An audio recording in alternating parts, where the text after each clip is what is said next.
Hello, my friends, and welcome to episode 125 of Just the Zoo of Us. On this week's episode, I got to hang out with reptile keeper and enthusiast Dominique DiFalco, who joins me to talk about the fabulously lashed Crested Gecko.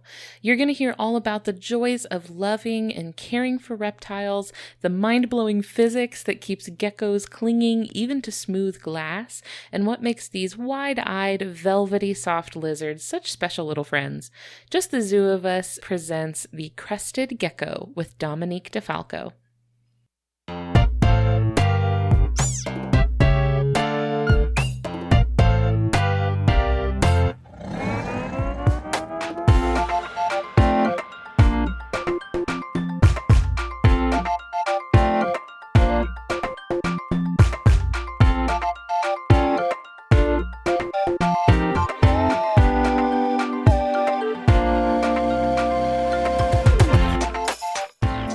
Hey friends, this is Ellen Weatherford. I'm here as usual with your favorite animal review podcast. This is Just the Zoo of Us, and this week I'm really excited to bring y'all my friend. This is not a new friend for me, but it's a new friend for y'all. This is Dominique DiFalco. Say hi, Dominique. Hi, good morning, Ellen. I'm so excited to talk to you. This is not my first time talking to you. I have joined you on your podcast, Modern Medusa, and that was a really, really fun time. But for listeners to our podcast, this is their first time hearing your voice. Could you please, real quick, give me a quick introduction to Dominique DiFalco? Yeah, absolutely. Well, thanks so much for having me on. This is so exciting for me. For people who don't know me, my name is Dominique DiFalco. I use she, her pronouns, and I am from the Cincinnati, Ohio area, and I am a reptile enthusiast. So I work with reptiles, I keep reptiles, and that's kind of like my hobby in life. And you were on my podcast called the Modern Medusa Podcast, which is a podcast to listen to when your kids aren't in the room. Yeah, it's for the grown-ups. It's for the grown-ups. But I highlight women who work with reptiles or just work in the animal space in general. So it started as a way to just talk about reptiles, but it's kind of grown in the last year to really cover a wide breadth of animal enthusiasts who identify as female or non-binary. Awesome. And it is a really nice podcast. Thank you. Came on to talk about a historical woman herpetologist. I talked about Enrique Calabresi, which was a fascinating story. But we also talked about, loving reptiles and loving animals and podcasting. And so it was a really fun time. So anybody who's listening to this and is like, oh, that sounds like my kind of thing, go check out Modern Medusa. It is a fun time. So Dominique, what got you into reptile enthusiasm, as a hobby and a lifestyle? What got you into reptiles? I think at the base of it, I'm an animal enthusiast. I was always an animal lover growing up. I was catching bugs, catching frogs, kind of the thing that we all did growing up. And I was really into the crocodile hunter. Relatable. Hard relate. Okay, yeah. My prized possession is I have an autographed photo of the crocodile hunter. What? That is framed in my apartment. Yes. That's amazing. Yeah. And I, in my deepest depths of my heart, I believe it is real. I will never bring it to someone to verify because I think I would sob if it wasn't. Just let the fantasy live. Well, I think it's real. Here's my reasoning I think it's real is when I was in first grade, they were doing multicultural events, which is very in quotes when you're at a Catholic grade school in Ohio. And we were studying Australia. And the only thing I remember is they gave us Vegemite and someone was playing the didgeridoo. I would actually love to try Vegemite. I've heard a lot about it. It was very strange. I was 7, so I really didn't like it, but I also didn't like a lot of things then. We had to draw pictures of Australian animals, and I came home and I was like, I'm going to send this to the crocodile hunter. And I did. I mailed it.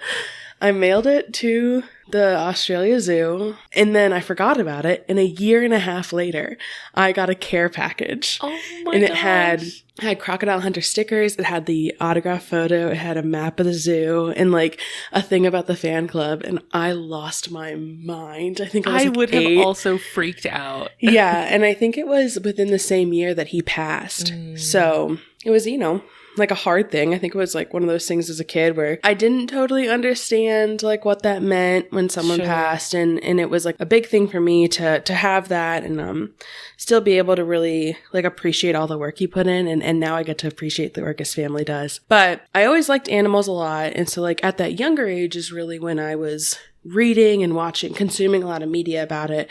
And then probably in like 5th grade through, actually partially through college, I kind of dropped that part of my personality. I didn't really identify with that as much. And then in college, in my sophomore year of college, I found someone on YouTube who was keeping reptiles and posting videos about it.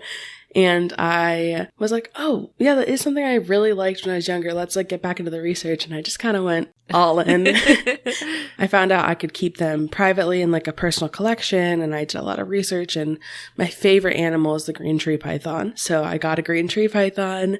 And then it just kind of exploded from there. Oh, that's such a cool dream. It's like, it's always a part of you. You can never quite shake it. Yeah. I don't know. It's funny because people who knew me like in high school and college were kind of shocked by this like quote unquote sudden switch to the animals. But my family was very much like, oh, this makes a lot of sense. This is what you really loved growing up. And I think it took a lot of understanding like who I am as a person and like wanting to put myself first in the sense of like making myself happy rather than being like nervous that people would think it was weird, which sometimes people think it's weird.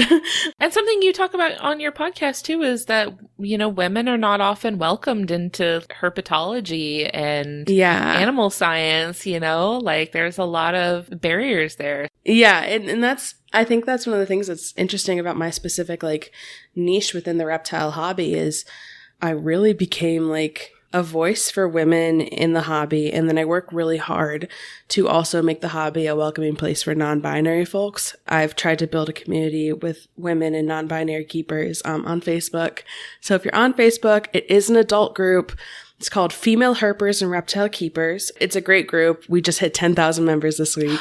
Whoa! Which is insane. That's a lot. That's so many. And so when I started the group like a year and a half ago, so last June, I didn't think it would snowball into what it is now, but it's become like a huge part of my life and a huge part of how I interact with the hobby. Oh, that's so cool. Mm-hmm. And I'm just so glad that there's a space out there that's like encouraging people who I think have been sort of historically excluded from not just the hobby, but like the science side of it too. Yeah. And just giving people a door into a really, really fulfilling relationship with animals. Yeah, I hope so. And we work for that. And I think there's definitely trends of getting more women and non-binary representation in the scientific community. And I see that a lot with like the SciComm community on Twitter and how vocal they are. That hasn't quite passed into the private hobby.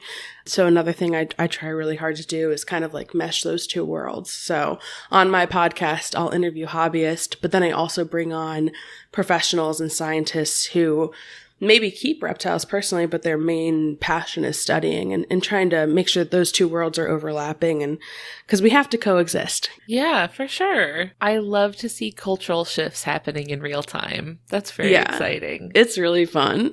Yeah, especially like growing up as a girl who was into animals and things that maybe were like, oh, no, that's icky and gross. That's not the sort of thing, you know, that's not ladylike, you know. Yeah. I'm glad to see that being dismantled over time. It is. We're trying really hard. And I had, oh my gosh, this was like my favorite thing I got to do. Honestly, still probably want to be one of my like core memories.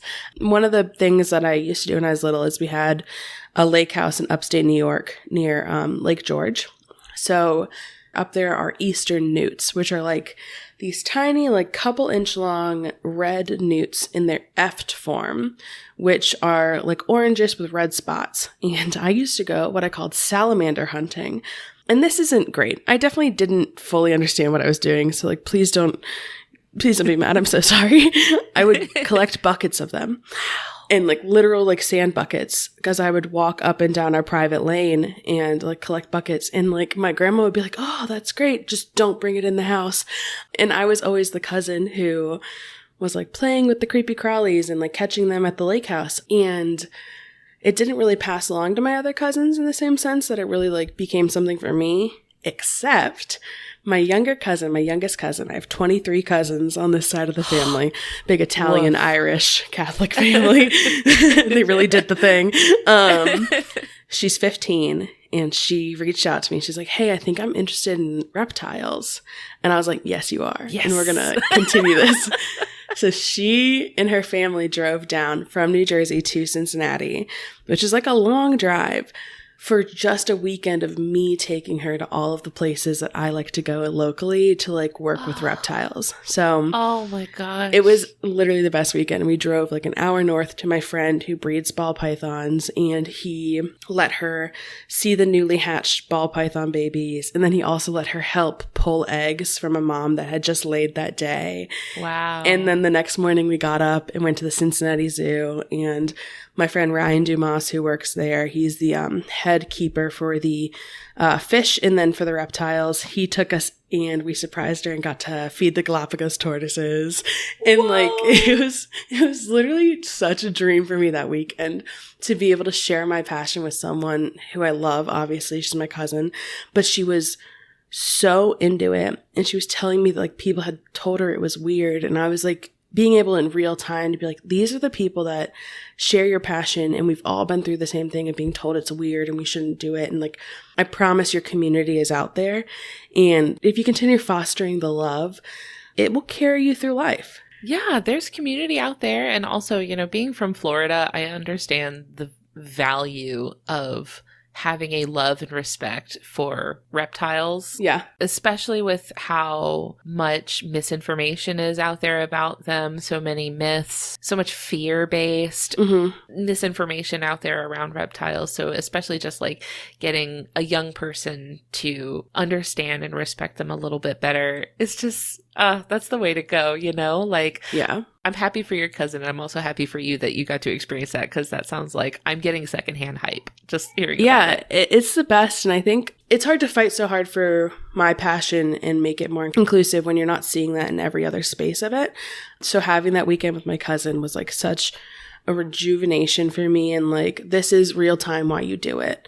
Because I want her to be able to enter the hobby in a better place than when I did. And even if it's just one person, you know, you're changing somebody's world. Yeah. Right? I've had such the distinct pleasure of being able to interview women that like truly are changing things on such a large scale. Like, I immediately think of Chelsea Connor, and I got the opportunity to interview her and like talk about the work that she's doing, especially with like Black Birders Week and such. And we're working for change in different aspects of things. And like, I can look up to those people and be like, okay, maybe one day, like we can have such a big change that people who aren't even in the hobby are like talking about it. Well, in terms of getting people interested in inspiring people to, you know, become enthusiastic and interested in reptiles, it starts here. It starts now on this podcast. Heck where yeah. we're going to talk about crested geckos. Yes. Crested geckos, by the way, were requested via email by Elliot Clare.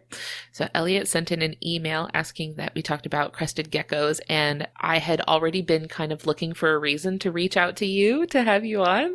And so I was like, who do I know that has worked with crested geckos? Dominique. Yeah. So I figured that would be a great opportunity to have you on. Crested geckos, I have like a tiny bit of experience from my days working at a pet store.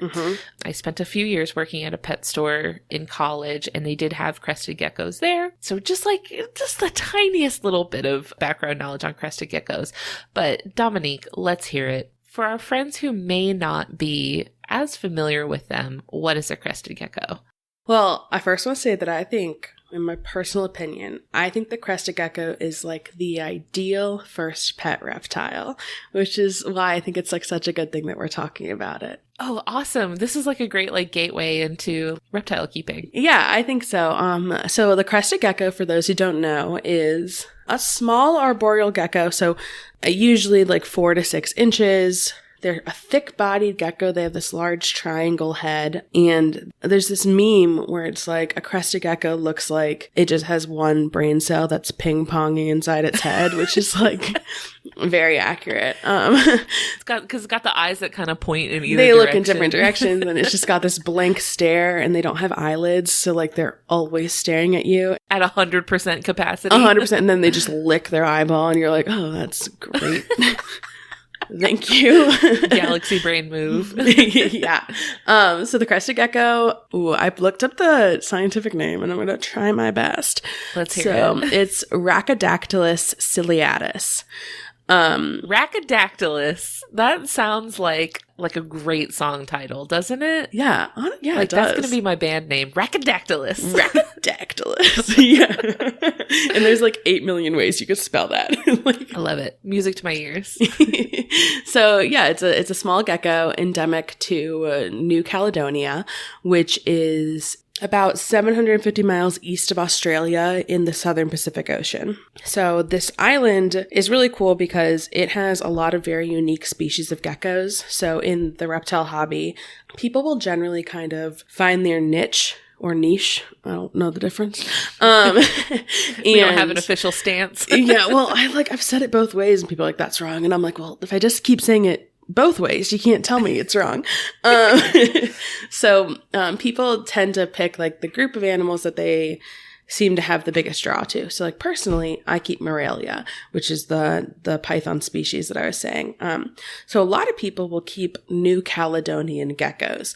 So that's your crested geckos, gargoyle geckos, Leachianus, the Eurodactylodes, I think is the other one. And I think those are the 4. So the crested gecko is definitely the most popular in the hobby, and it is like readily available at pet stores, like you said. So it's also called the eyelash gecko. And the reason they're called that is because when you're looking at their big dumb head, with those eyes that are just staring you down, is they have these little crests, hence crested gecko, that look like eyelashes that run along their eyes and then down the back of their head. To my understanding, that's just purely for aesthetics, you know?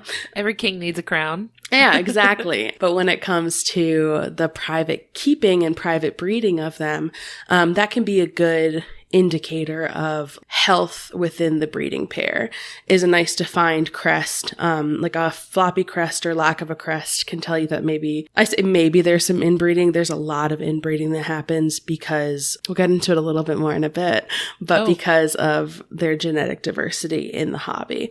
So that's kind of what you're looking for, is you're looking for that really defined crest that's going like on their head and down a little bit. One of the things that's great about crested geckos and makes them an awesome beginner species is that they do not require external heat sources outside of room temperature.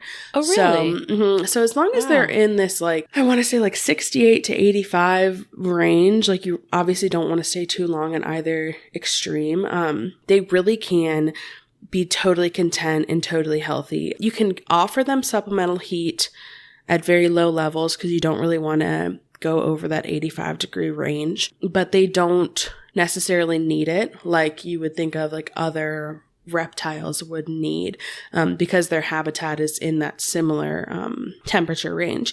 So for my geckos specifically, I keep them at room temperature.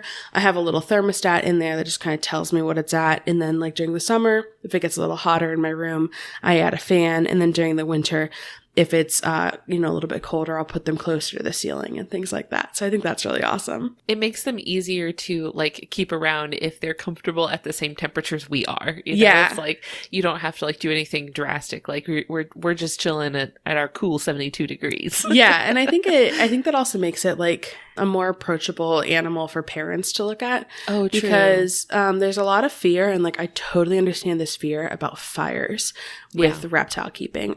So I don't use any sort of heat lamps in my reptile room anymore, because I like am afraid of fires, and those are harder to regulate. So I've moved entirely to heat tape and radiant heat panels that are all on thermostats that have automatic on off.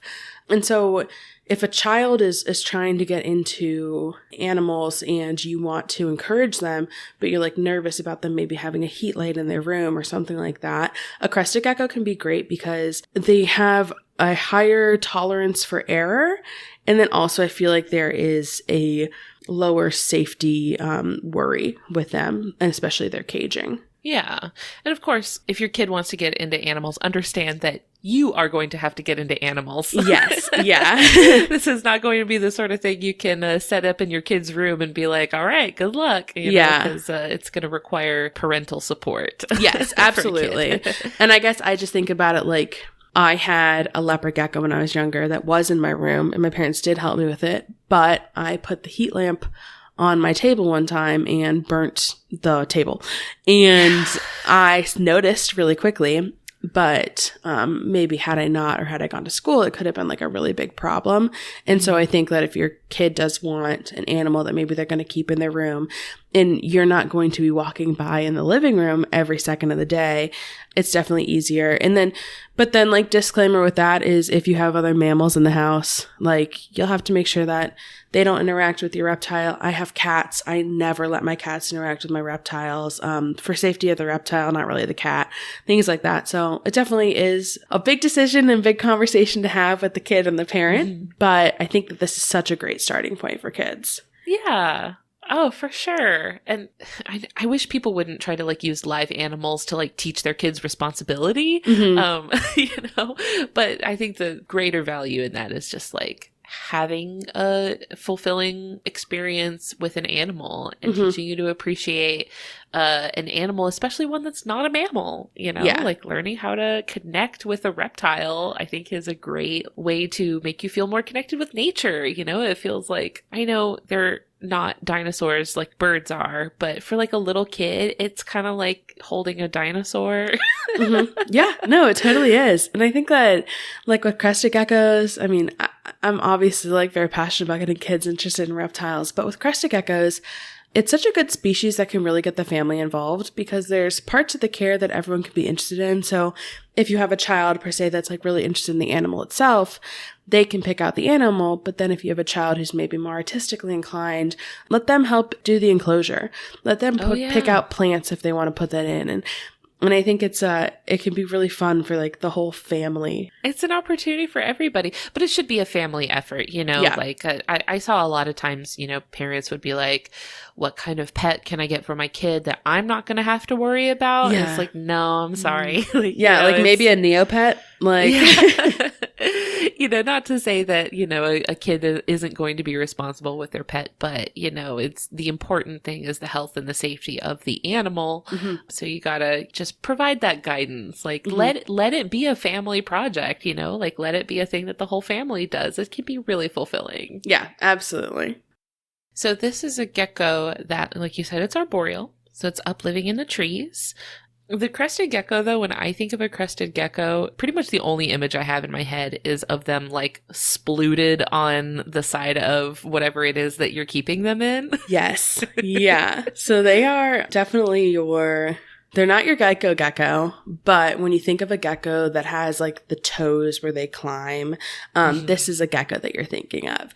And they are excellent climbers, not only on trees and branches that would like exist in the wild, but also on glass, plastic, PVC. So when you keep crested geckos in captivity, they're a single species, so they're not communal. You keep them by themselves except for breeding. And generally, you want like a vertically oriented cage that will allow for them to climb a lot because they are going to hang out in the tops of theirs because like you said, they're not really a ground-dwelling species as much. They definitely do come down because they're very active, but they're not going to hang out on the ground like a leopard gecko would or a ball python would, right? Right. Hey there, we are going to take a quick break to hear from a couple of the other shows on the Maximum Fun Network. When we get back, we are going to get into our ratings for the Crested Gecko, so stay tuned. Hi, I'm Dan McCoy. I'm Stuart Wellington. And I'm Elliot Kalin. And the three of us host The Flophouse. It's a podcast where we watch a new bad movie and then we talk about it. Dan, you say it's hosted by the three of us. We've had a lot of great guest co-hosts like Gillian Flynn, Jamel Bowie, John Hodgman, Jessica Williams, Wyatt Cenac, Joe Bob Briggs, Josh Gondelman, Roman Mars. Yeah, and you said new movies. But what about the time we did Meatballs 2? Okay, yeah. Sometimes we do older movies and sometimes we have guests, but mostly it's about us talking about like recent bad movies. And don't forget about the ones where I made you do a role-playing game where you played cartoon dogs. All right, yeah. Shouldn't a promo be a really simple explanation about what our show's about? So what's the show about, Dan? What's it about? What's it about? It's about friendship, all right? It's about our friendship and how we love each other. The Flophouse. It's a podcast mostly about bad movies on Maximum Fun. Hi, I'm Biz. And I'm Teresa. And we're the hosts of One Bad Mother, a podcast about parenting. Parenting is hard, and we have no advice. But we do see you doing it. Honk if you like to do it. Didn't we have a bumper sticker a while back that was like, honk if you did it? That's what it was. I think it was honk if you're doing it. Why did we not ever make those? Those We are a did delight. make them. I think they're still in the Max Fun store. Honk, honk. You're doing it. Thanks, Biz. So are you. Each week, we'll be here to remind you that you're doing a good job. You can find us on MaximumFun.org. Honk, honk. Toot toot. If this is your first time listening to this podcast, what we do is we review animals by rating them out of 10 in the categories of effectiveness, ingenuity, and aesthetics. And our first category is effectiveness, which is physical adaptation, so things that are built into the animal's body that let it do a good job of the things it's trying to do.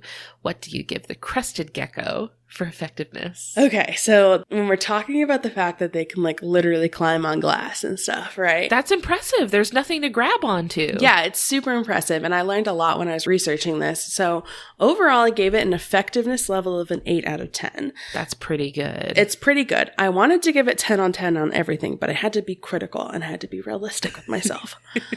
And they can hear me, but they don't understand what I'm talking about, so he's not going to get offended by me saying this. I'm pointing to a gecko in the back corner that you can't see. Yeah, so these geckos are like totally built to climb. The reason I gave them an 8 out of 10 is because while they're great at climbing, they have this prehensile tail that they use to grab onto things, right? And they kind of like a monkey would, like loop it around a branch, and it gives them an extra level of security. But like a lot of lizards, in the case of an emergency where maybe they have a predator coming towards them or something, they can drop that tail. And the reason I discounted them is because that tail does not grow back. Oh, that's an important part of it. Yeah, because usually it's like, oh, well, if that happens again, it grows back, it's more fat storage, it's in case there's another predator. Mm-hmm. Not with crested geckos. So it's just the one time, huh? Yeah, it's just like, it's better be bad. Like, it's like when you're playing a video game and you hold on to your health potion until the final boss, because it's like, oh boy, I've only got one of these, I'm gonna need to hold on to it. You know, it's like the one max revive that you hold on to until you fight the champion. Yeah. And that's like kind of why with crested geckos specifically, when I think of their effectiveness of doing the things that lizards and geckos should do, like that kind of dropped them a bit. Especially because I'm looking at it in two senses. One is in captivity, which is obviously where I'm the most familiar with them, but the other is in the wild. So like in captivity, I'm the predator, right? Sure, and yeah. I give them food and stuff. And crested geckos are notorious for like you coming in one day and you'd be like, why did you drop your tail? They just do it. And they never grow back. And so those ones are referred to as frog butts because they kind of do look like they've got a little frog butt. But I've heard them dropping their tail from anything from like biting their own tail off. Biting off like their clutch mate's tail when they're born. Oh, honey, you didn't even give them a chance. I know. I've heard like I dropped a book and 2 of my geckos dropped their tails. Like they're obviously very comfortable in captivity. They don't really think they'll need that again in the future. Christian and I recently binged Star Trek The Next Generation. Mm-hmm. Was something we found very humorous about it was how frequently, it was like once per episode, something relatively minor would happen, and Captain Picard would immediately be like, shields up, red alert. Yeah. So like, it'd be like you look at the Enterprise wrong, and Picard would be like, shields up, red alert. So like that became our thing that we would say when we were like minorly inconvenienced. Yeah. That's like definitely what crested geckos are like. And the thing that's hilarious is that it is so individual based on like how your gecko is going to react to things. So like I have one crested gecko now. I've had a few. So one thing I didn't mention earlier is that I do rescue work with a 501c3 nonprofit in the area. And so I take in crested geckos for them. That's usually what I foster. I've had some crested geckos literally like their tail is like stuck in the door, like for some reason got stuck in the door of the cage and they don't drop it. But other ones, you look at them and they're like, oh, and they drop their tail. And so it's like in captivity, I don't know what the heck they're doing. But luckily, like if they drop their tail, it affects their stability a little bit because they obviously don't have that fifth limb to like grab onto things, but it doesn't affect their breeding or their likelihood of surviving, because when a crested gecko drops its tail, if you look at it, it's not gory, but it can be a little shocking to like see a picture of it because they have these like tendrils that come out of the tail. Gross. Yeah, right. The best way I can describe it is it kind of looks like an anemone. Oh, sure. A closely packed anemone. And this is called a vasoconstrictor mechanism, and they don't bleed at all. So there's not like an open wound from the animal, because rather than it being like bitten off, so the tail has these preemptive small fractures in the tailbone because they're probably going to drop their tail. That's where it happens. And so those vasoconstrictor mechanisms are there.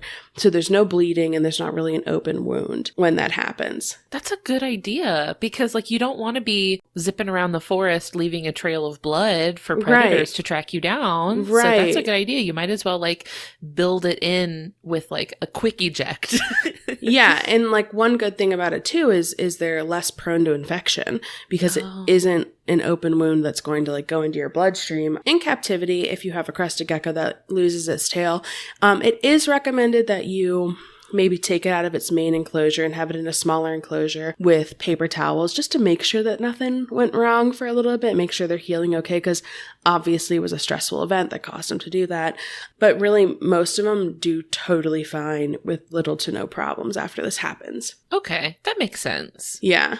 Another thing that I wanted to talk about with the crested gecko that I think is just spectacular are their beans. Yes. The pads on their toes. Yes. It's absolutely delightful. Yes. Okay. So this was something I totally didn't know when I first started researching, because I knew enough about the crested gecko, like how to keep it and stuff, but I hadn't really looked into the science behind it. That's the fun part, baby. I know, but I've looked into science of so many other things that like the crested gecko just didn't come to my head. So like, okay, so they have these sticky feet, right? And when you look at them, they have a foot with 5 pads on it, and these stick out like little round fingers. And when you're holding them, they've got a tiny claw on each of them. So it kind of feels like you can kind of feel them scratching a little bit, but it doesn't hurt at all. It doesn't hurt. Yeah. And they can grip your finger using their hand, like with the grippy things, or just like kind of putting their hand around it, right? So big question is, how do they stick to everything? And for a long time, there has been like misconceptions about how that happens with like, oh, maybe it's like suction cups, or it's these little grabby claws that do anything. That is wrong. And I did so much research on this because I was literally so shocked. You heard it here first, folks. Yeah, okay. It's something called van der Waals forces. So VAN space DER space WAALS. It's a scientific force where molecules attract and repel each other. Okay. So on the feet of these geckos, they have these little hairs called setae, which I think you've probably talked about with some other species. When they're on crested geckos, they're in rows called lamellae, which kind of makes them look like striped, like they have these little bristles that almost look like you have a few brooms next to each other. These little setae and the molecules of whatever they're sticking to, they fluctuate their charges so that they can like attract to each other. Okay. So it's like literally this molecular level where their charges start to fluctuate and they fall into sync, creating an attracting force between the gecko and then whatever other inanimate object it is sticking to. Wow. My mom was blown. I remember hearing about van der Waals forces. I'm trying to remember if it was in high school or in college, but the application of that, and the reason why, I pretty much never heard of it again after the context of that class, was that it's not something that comes into play that often, because I feel like so usually it's at like a molecular scale where it's not a type of force we even need to think about because it's on such a small scale. But I guess the Crested Gecko has just mastered it on like a massive scale to actually be able to cling its body to stuff. Yeah. It's not a huge animal, right? It's like it doesn't have a ton of weight to be supporting, but still, it's a substantial little guy. Yeah. So Crested geckos, like size-wise, like 40 to 50 grams as adults. So they're definitely smaller. They're like a chunky little thing, but you don't want your gecko to get fat. So like they can start to develop fat rolls. And so it can be really hard with reptiles in captivity specifically to make sure that you're maintaining a healthy weight, because when it comes to snakes and stuff, you're often feeding like a pre-killed rodents or other prey items. So that prey drive isn't necessarily there. So with crested geckos, you can feed them a powder mixture that has kind of like all of their nutrients that you mix with water, and they will lap that up because in the wild they eat fruits or nectars, but you can also offer them live bugs, which will encourage them to hunt a little bit more. If I remember correctly, the crested gecko powder that we fed our crested geckos at the store I worked at smelled fantastic. Yes. Yeah. It smells incredible. It smells so good. It smells like a smoothie. It really does. And I've always wanted to try it. And then I'm like, you probably shouldn't. And that's because a lot of... I mean, maybe I will. We'll see. Just a little nibble, just to see what it's like. Just a little bit. Okay, well, I'll get back to you. So they are like a fruit-based product. With commercial crested gecko diets, there's a few on the market. I personally prefer Pangea or one called Leaping Lychees, which are two that I feed, mostly because I found that my geckos seem to like it the most. But also I like to make sure that I'm not offering anything that is too high in sugar, because what is attracting your gecko to it is that sugary sweet smell. And some of them like smell like candy I would eat. Yeah, they do. They smell fantastic.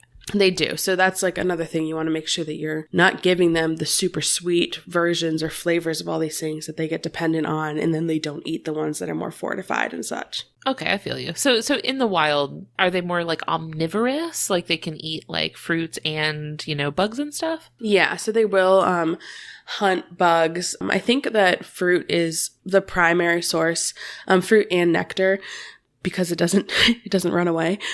And I know that for a lot of the New Caledonian geckos that they do a really good job of kind of mixing that in eating a lot of the decaying fruits and such that are on the forest floor. Because while they are arboreal, they're not going to be 50 feet up in the air. They're going to be in that lower like 10-foot range between the ground and where they are. Okay, yeah, that makes sense. Yeah. I mean, it's smart, right? To go for something that's just sitting there so that you don't have to waste, especially when you're a reptile, right? Mm-hmm. Reptiles notoriously not being at a huge energy surplus, you know? Like, go for something that's just sitting there. You don't want to waste your precious energy on hunting something down that you might not catch. Yeah. I recommend that you look into the New Caledonian gecko species called the Leachianus gecko, because they have a very similar diet to crested geckos and to gargoyle geckos, which are like a smaller species of gecko, but they're massive. They get so large, and so it's really cool to see how... Oh my gosh. I just pulled up a picture while you were saying that. They look like Muppets. They're so wrinkly. They're so wrinkly. And it's really cool to think that the same diet that this smaller crested gecko is eating can like lead to such a large gecko species. I think the Leachianus is the largest species of gecko. It's super cute. Super cute. Yeah, super cool. So it's really awesome to have this smaller area of New Caledonia that has such a diverse but also closely related gecko population. And they're eating what's there, which is fruits and nectar and small bugs. it's hard for me to imagine like the little guys that I used to take care of hunting anything because they just seemed so they're so dumb. blissfully vacant. Like, yes, that is such a good way to describe it. Just nothing, just no thoughts, No, head empty. And I would love to see crested geckos in the wild because the crested geckos in captivity, they have no self-preservation. They don't care at all. One of my favorite things about crested geckos, and I think one of the things that makes them a good beginner species, is they're super hardy, but they jump a ton. Yes. Okay, I do remember this. Yeah, so they do this thing. It's like the best visual representation I can think of is it's a leap of faith off a bridge and they put all their arms and legs out like they can fly and they totally can't. And they'll do that unprompted at any moment. With so much confidence, too. With so much confidence. So a lot of times when my friends are holding my crested geckos, because usually when I have friends who aren't as comfortable around the reptiles, the crested gecko is a great place because it's small. If it bites you, anything with a mouth can bite, but if it bites you, it's just humorous.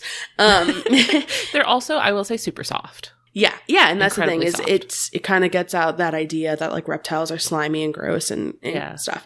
But I have to stand next to them with my hand out like a giant mitt, ready to kind of watch their behavior to when they kind of get back on their haunches because I know they're going to go so I can catch them because they will hit the ground and it sounds like you just dropped a piece of salami on the ground. It's just...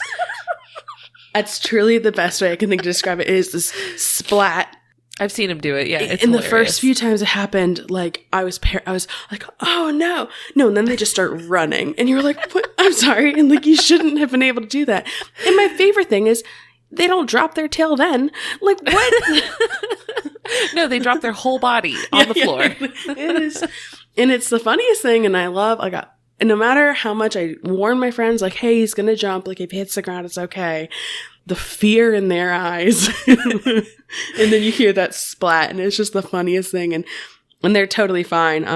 So I think that crested geckos are a great pet. And I think that was also one of the reasons I think they're fairly effective is because, they got that floppy body excellent for falling, which is exactly what I wrote down in my notes.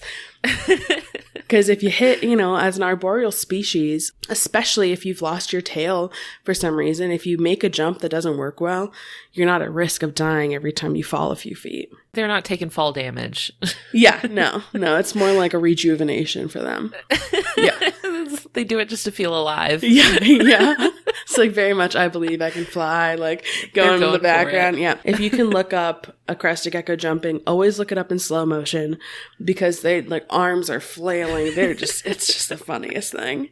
So since we're talking about them acting like complete goobers, let's talk ingenuity for the crested gecko. I feel like we may have showed our hand a little bit already. Yeah. But for us, ingenuity is behavioral adaptations, things the animal is doing with their body to accomplish their goals, I suppose. What do you give the crested gecko for ingenuity? Okay, so this is very difficult for me. I would imagine so. I gave it 2 different ratings. So I gave it 1 in captivity as a 6 out of 10 because I think it's a stretch to say they have any goals.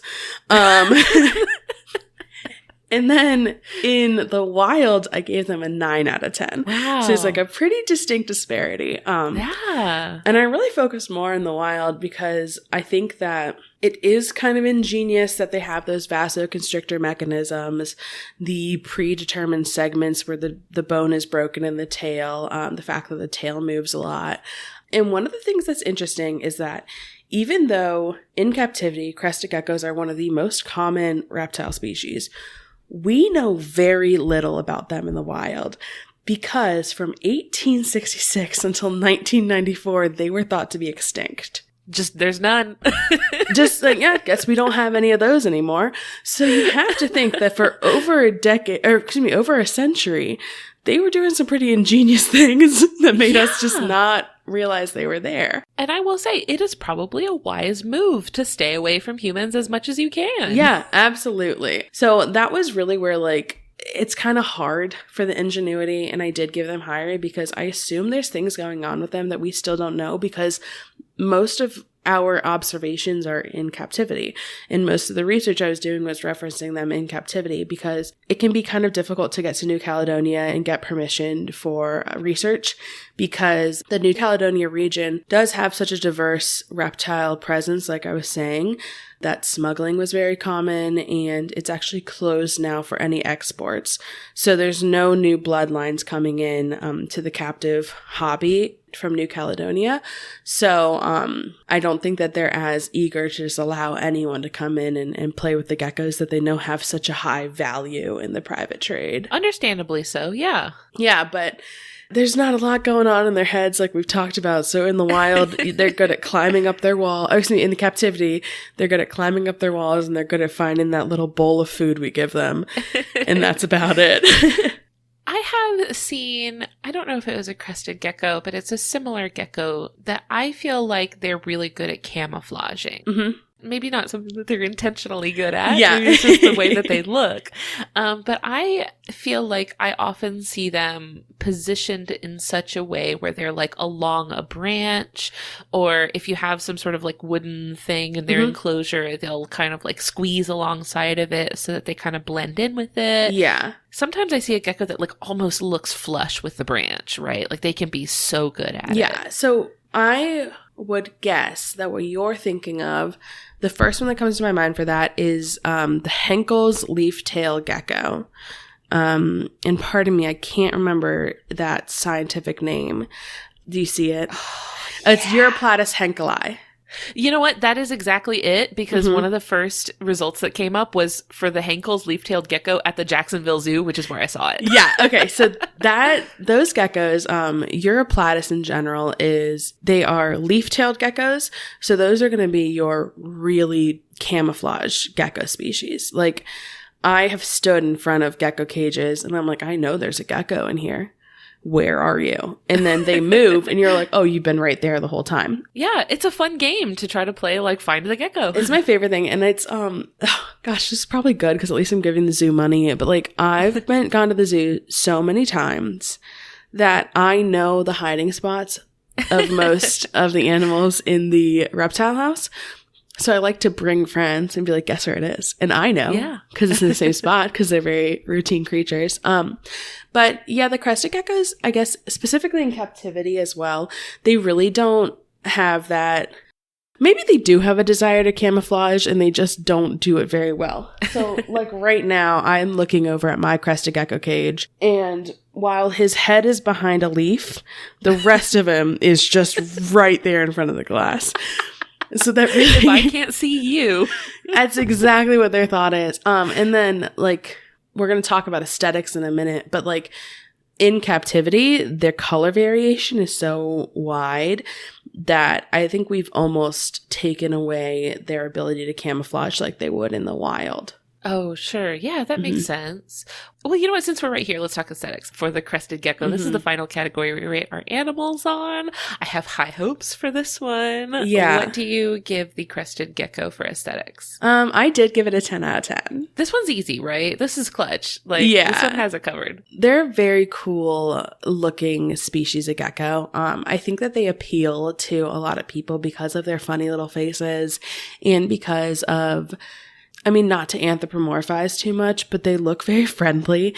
And so I think they do a good job of like removing some fear that comes, like, I understand an innate fear that comes with like reptiles sometimes. And I think they do a really good job of dismissing some of that. And then when you think about just in captivity in general, the variety of morphs that they come in. So for people who don't know, when it comes to captive keeping of reptiles, a morph generally refers to a specific coloration or pattern that has been line bred to appear in like certain lineage animals. So like my favorite example of a crested gecko that I think is just absolutely stunning is a super Dalmatian crested gecko. So crested geckos in general, when you have your basic crested gecko, they're going to be like a cream color or a brown color, and then they can have like some variations in that. Wow. And I can see your face looking at the super Dalmatian. So they keep that cream colored base, and then they're just covered in polka dots. And now they're able to come out with lines where they have red polka dots. So that can happen. And then also something that's super cool with a lot of the New Caledonian geckos is they do this thing called firing up. Oh. And their color changes, and it can be pretty drastic from when they're more content, maybe like asleep, versus when something, whether it's something that scares them or it's just the heating is different or something, they change colors. So they can go from a very basic cream color to very dark very suddenly. And I think that's so cool because it can help you understand your gecko itself. And then also it's just like very fun. And when it comes to breeding, I support people who ethically breed reptiles in captivity. And with that comes like making sure you have healthy animals and lines that when they're bred together don't cause any damage. But it can be really fun to kind of play the game of like what's going to come out from this pairing.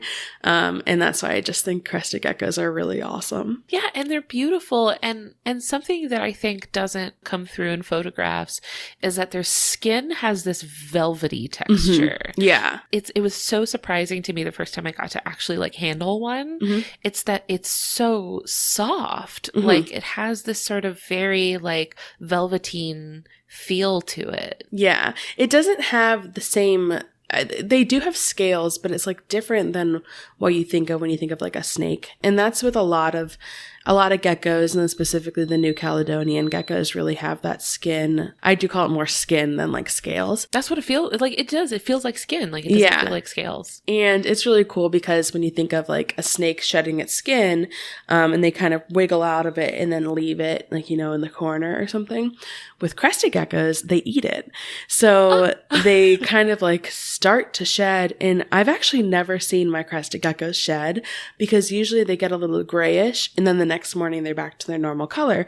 And so overnight they work that skin off and they just kind of start pulling it off and eating it off of their body, which is like a little weird. It is kind of gross. It helps them like reabsorb any of the nutrients they would have lost by by losing that skin. So I think that's really cool. That is actually pretty cool. And I've felt crested gecko skin when it's shed before, and it really feels like a very soft tissue paper.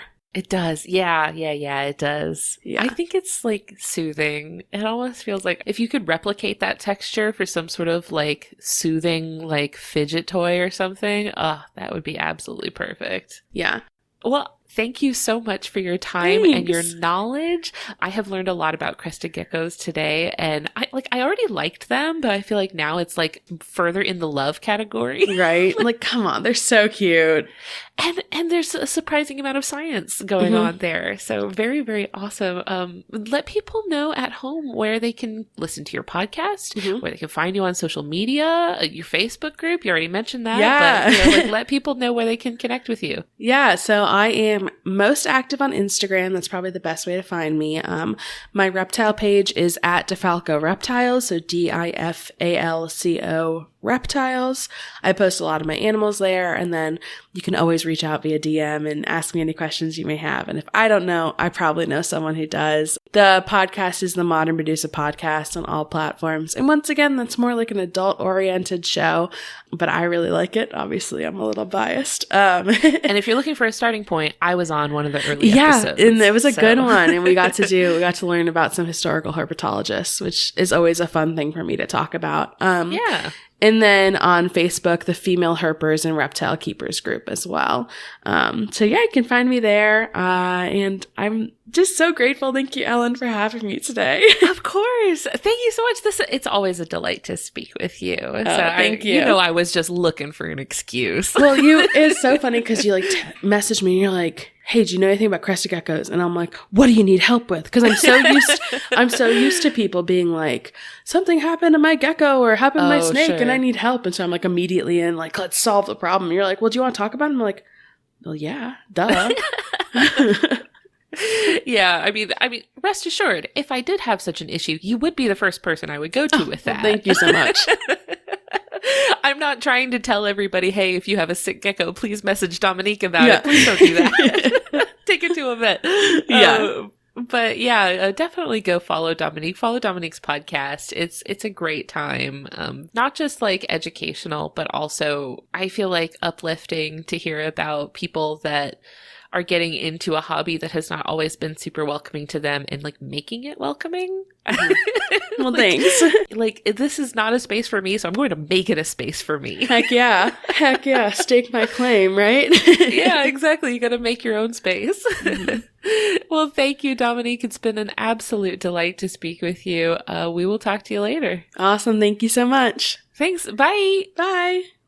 Thank you so much for listening. I really hope this episode has inspired an appreciation and love for not just crested geckos, but the scaly friends all around us. If you liked what you heard today, it would really mean a lot to us if you could leave us a great review on your podcatcher, like our friend Richard Kreutz Landry in the USA and Olivie, which I say because it has 3 eyes at the end of it, in Sweden, who both left wonderfully kind reviews on Apple Podcasts that were dearly appreciated. You can connect with us on social media or shoot us an email at ellen@justthezooofus.com. Next week, you are going to hear from a marine biologist who is going to teach us all about a beautiful blooming animal that may look like a flower, but as our guest informs us, it certainly doesn't smell like one. We'd like to say thank you to Maximum Fun for having us on their network alongside their other fantastic shows like the ones you heard promos for here today. You can check them out and learn more about the network at MaximumFun.org. And while you're there, it would be awesome if you signed up for a membership to support us and the rest of the shows on the network. Finally, we'd like to thank Louis Zong for our Straight Fire theme music. That is all for today. See you next week. Thanks. Bye.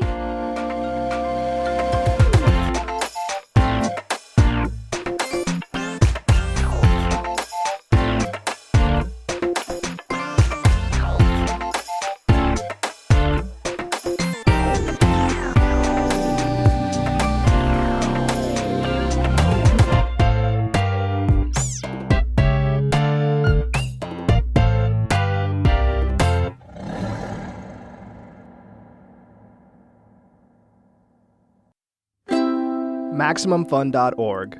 Comedy and culture. Artist owned. Audience supported.